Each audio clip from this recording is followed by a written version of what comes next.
বারী সিদ্দিকী বাংলাদেশের একজন প্রখ্যাত গীতিকার, সুরকার এবং সঙ্গীত পরিচালক এবং কণ্ঠশিল্পী।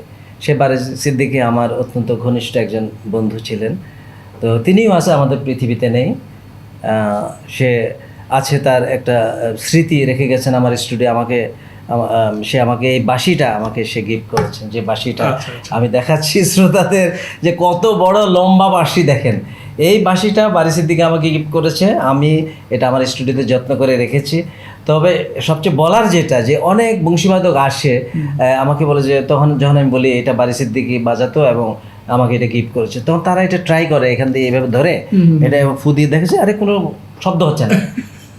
তো একমাত্র মানে তারা এমন একটা বাঁশি যে বারী সিদ্দিকী ফু দিলে কেন জানি এটা বাঁচত। তো এটা একটা রহস্যজনক ভাই, হ্যাঁ ম্যাজিক বলা চলে। তা আজকে স্মরণ করছি বারী সিদ্দিকীকেও স্মরণ করছি। আল্লাহ তাকে বেস্ত নসিব করুক।